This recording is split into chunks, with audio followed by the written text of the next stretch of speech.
calm seas, then chaos.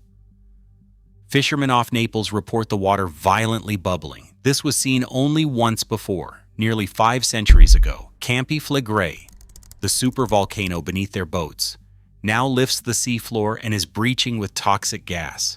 With 3 million lives in the danger zone, and the ground rising 4 meters since the 1950s, scientists face a harrowing question.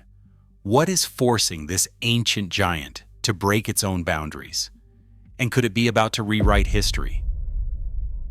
Just before sunrise, a small trawler drifted near the mouth of Pozzuoli Bay. The veteran captain, 40 years on these waters, leaned over the rail and stared. The surface writhed with bubbling, each one snapping and popping in the hush. He later told a local reporter that the water simmered like a pot, and that it had never done that in 40 years he had fished there. The air stung with a sharp, rotten odor, and the usual blue of the bay had clouded to an opaque, milky gray. Crew members hesitated to cast their nets, some muttering that the sea was alive. By late 2023, stories like this spread across the docks. One fisherman kept a log saying that bubbling started before dawn, fish scattered, and nets came back empty. Another wrote that bubbles stretched all the way to the old lighthouse, and that the water was too hot to touch near the surface. Rumors of a chemical spill or a sunken waste tank ran through the harbors, but the patterns did not match anything familiar. The bubbling appeared in clusters, always in the same spots, and sometimes pulsed stronger after a distant rumble underfoot. Within weeks, the local fishing economy felt the impact. Boats returned half empty. Buyers complained of a sulfur taste in shellfish. Some families debated whether to risk another day on the water. A few zones were closed outright, with officials promising compensation that never arrived. Tension simmered between fishermen and the scientists, who now swarmed the piers, hauling strange equipment and asking pointed questions. Still, the mariners watched with wary pride, as their warnings brought the country's top geologists to their doorstep. One captain summed up the mood, saying that they were the first to see it but the last to know what it meant. All he knew was that the sea was changing, and that it was not just them. Something deep down was moving. The bubbling, once a curiosity, had become a daily threat. Each new patch meant lost income, more uncertainty, and a growing sense that the ordinary rules of the bay no longer applied. The fishermen's logs and voices became the first data points in a mystery that now demanded answers from the world's volcanologists. Campi Flegrei stretches across 13 kilometers of land and sea, an immense caldera system that underlies much of the region west of Naples. Its boundaries are subtle, no single towering cone, but a patchwork of ancient craters, low hills, and hidden underwater domes. Beneath these streets and harbors, more than 3 million people live within the official risk zones, their homes and businesses built atop a restless geological giant. The scale is difficult to grasp until you hear the numbers. The caldera's diameter rivals that of entire cities. Its rim includes the crowded neighborhoods of Pozzuoli, the bustling port at Baia, and stretches nearly to the city limits of Naples itself. This is not some distant wilderness. Campi Flegrei is woven into daily life, from apartment blocks to seaside markets. What sets this caldera apart is its habit of slow, relentless movement. Since the 1950s, scientific records show the ground here has risen by more than 4 meters in total, enough to swallow the first floor of a building. This process, known as bradyseism, is not a single event but a cycle of uplift and subsidence. At times, the land rises by centimeters each year, then pauses, then rises again. Old photos from the 1970s and the 1980s show roads and piers warped by the shifting earth, entire neighborhoods forced to rebuild or relocate as the shoreline crept upward. Bradyseism is driven by forces deep below the surface. Pressurized fluids and gases accumulate in the porous rock, lifting the caldera floor like a slow-motion piston. During the most intense phases, as in the early 1980s, the ground rose so quickly that tens of thousands had to evacuate. Yet even in quieter years, the movement never truly stopped. Each new cycle leaves more strain locked in the crust, stretching and stressing the layers above the simmering reservoir. Today, the cumulative uplift since the mid-20th century stands as one of the most dramatic on record for any active caldera. This long-term deformation sets the baseline for every new anomaly. When the seafloor starts to rise, or new bubbling appears offshore, it is not just a local curiosity, it is a signal from a system already pushed closer to its limits by decades of relentless pressure. Scientists now use this history of bradyseism to judge what is normal unrest and what might be the warning of something far more significant. Thermal satellites began picking up subtle but persistent heat signatures above the bubbling zones in Pozzuoli Bay. Night after night, instruments like EcoStress and Sentinel-3's SLS tower registered patches of water running 1 to 3 degrees Celsius hotter than the surrounding sea. These anomalies lined up with the fishermen's reports, always in the same clusters, always where the surface seemed to churn. At the same time, Sentinel-1's radar satellites swept the area at regular intervals, measuring minute changes in the shape of the seafloor. Over months, the data revealed something extraordinary. The seabed was not just shifting, but rising. In some places near Secca delle Fumose, uplift rates reached up to 3 centimeters per year.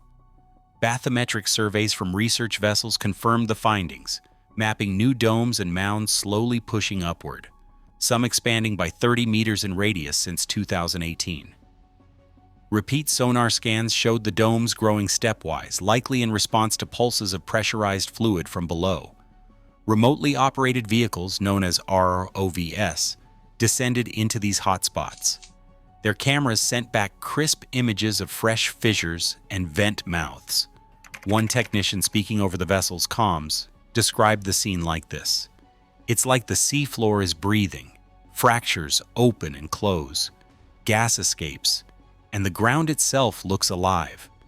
Thermal probes inserted into the sediment measured temperatures far above the ambient seabed, sometimes spiking as pockets of superheated fluid burst free. Cross-checking these measurements, scientists layered satellite deformation maps over ship-based bathymetry. The fit was nearly perfect. Every new mound, every vent, every patch of hot water corresponded with a zone of uplift seen from space. The evidence left little room for doubt. This was not a surface phenomenon, nor a passing anomaly. The entire system was responding to deep, ongoing heat flow, tracked and confirmed by instruments above, on, and below the water. Each dataset, whether from orbit or the seafloor, told the same story. Campi Flegrei's submarine landscape was changing in real time, and the pace was accelerating. In early 2024, marine geologists aboard the research vessel Gaia Blue documented a startling expansion of vent fields across the seafloor near Secca delle Fumose. Multi-beam sonar revealed not just old chimneys, but dozens of fresh openings, some stretching in clusters for tens of meters, each one releasing a steady stream of gas bubbles into the water column. Remotely operated vehicles lowered into these zones captured footage of shimmering plumes, the water around them running several degrees hotter than the surrounding bay. Sampling teams moved quickly. Stainless steel traps and glass vials filled with the escaping gases, then rushed back to shore for analysis. The results were unmistakable. Carbon dioxide levels, already high in previous years, had spiked again. Sulfur dioxide, rarely found in such concentrations outside volcanic hotspots, was present in significant amounts. But the real surprise came from the isotopic signature of helium-3, a rare isotope that cannot be produced by surface processes or decaying organic matter.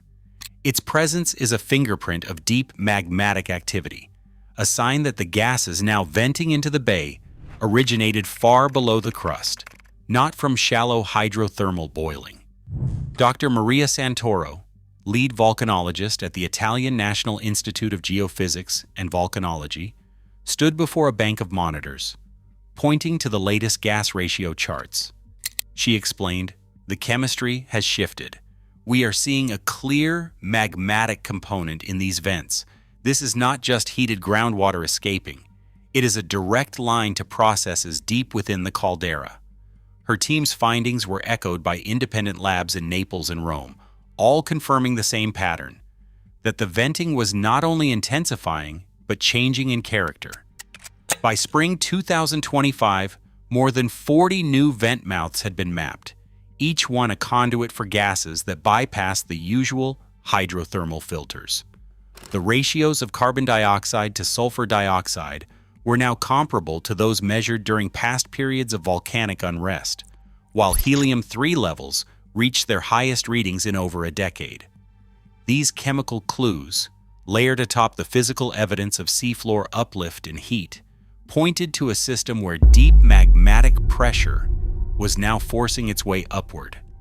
The story unfolding beneath Pozzuoli Bay was not just one of boiling water, but of a restless caldera whose deepest secrets were starting to break through the surface.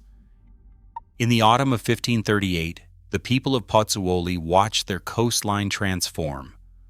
Letters from merchants and priests described a bay that seemed to boil, columns of bubbles rising from the water, the air heavy with sulfur, and the shoreline creeping higher each week.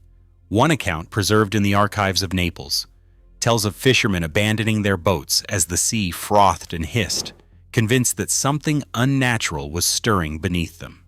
Paintings from the period show a landscape in flux, the sea's edge blurred by steam, crowds gathered on the sand, and a haze obscuring the distant hills. A local historian, whose family has lived for generations along these shores, reads a letter written just days before the eruption. The ground breathes like a living beast.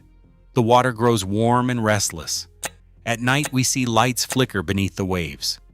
Chronicles from nearby towns echo the same unease. Reports of land rising so quickly that wells ran dry and houses cracked along their foundations. The sea, once a source of life, had become unpredictable and strange. Within a single week, the shoreline rose by several meters. On the morning of September 29, 1538, a new hill, Monte Nuovo, burst from the earth, reshaping the map of the bay forever.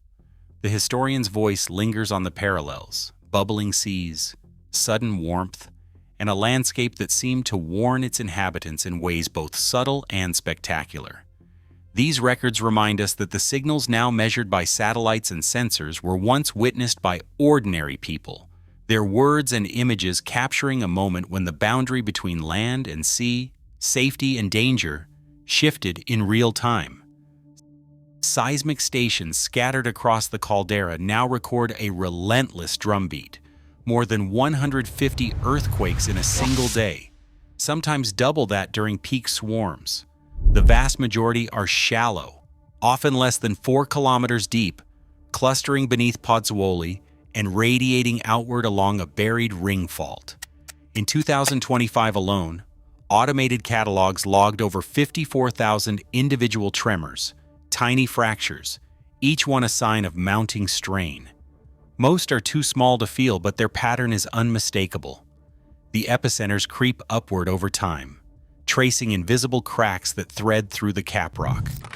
Dr. Luca Ferrara, a seismologist with INGV, studies the swarm catalog on his monitor. He points to a series of events migrating from 2 kilometers down to just beneath the bay floor. These quakes are not random, he explains. They climb step by step toward the surface. Each burst means the rock above is losing strength. Laboratory tests back up his concern. In controlled experiments, researchers subject blocks of Campi Flegrei tuff to repeated stress cycles, mimicking the relentless vibration of microquakes. The results are stark. After thousands of simulated tremors, the rock's tensile strength drops by nearly 40%. Microfractures multiply, connecting into pathways that let gas and fluid escape more easily. This process is not theoretical. Field measurements confirm that the caprock's ability to contain pressure has been eroded by decades of bradyseism and swarm activity. What once required immense force to rupture now yields at much lower thresholds.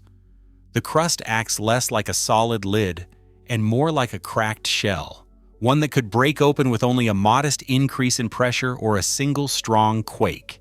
Scientists warn that, for the first time in living memory, the system's mechanical defenses are measurably compromised, and the next phase could arrive with little warning. Data streams from satellites, seafloor sensors, and gas traps all began to show the same alarming trend. Instead of fluctuating on their usual cycles, the numbers lined up: ground uplift, gas emissions, and shallow earthquakes, all rising together. On February 19, 2025, the overlap became impossible to ignore. Satellite INSAR showed the central caldera lifting at nearly 15 millimeters per month, the fastest rate since the 1980s crisis. Gas chromatographs recorded a new high in helium-3, matching a surge in carbon dioxide and sulfur dioxide from the vent fields offshore. Seismic stations registered over 200 quakes in a single day, some rattling windows in Pozzuoli and Baia. Scientists gathered in overnight video conferences, comparing charts that, for the first time, spiked in parallel. The system was no longer just restless, it was critically stressed. The mechanics are well understood. As pressure builds beneath the weakened caprock, superheated water can flash to steam in seconds. This rapid phase change is the engine behind hydrothermal explosions, sending boiling water and shattered rock across the bay with little warning. The scale of risk is not theoretical.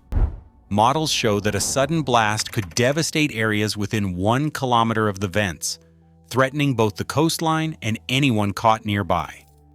For now, the convergence across all datasets has shifted the mood from cautious observation to urgent vigilance. The caldera is approaching a threshold where even a minor trigger could have outsized consequences. Civil protection officials gather in a windowless command room, reviewing live feeds from the caldera's sensor grid. The alert status remains at yellow, and every new tremor or data spike is logged and discussed. On the wall, a map of evacuation routes is pinned beside a schedule for the next public information campaign. Since the start of 2025, the monitoring network has expanded. More GPS stations track ground deformation, while automated gas chromatographs sample the air for changes in carbon dioxide, sulfur dioxide, and helium-3. Fiber optic cables beneath Pozzuoli Bay now pick up even the faintest microquakes. The Civil Protection Manager, a veteran of the 1983 crisis, addresses a planning session.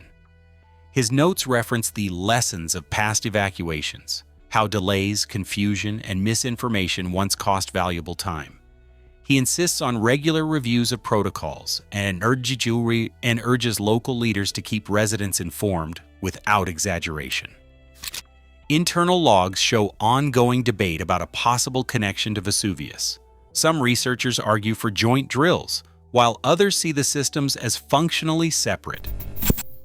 Public bulletins stress vigilance.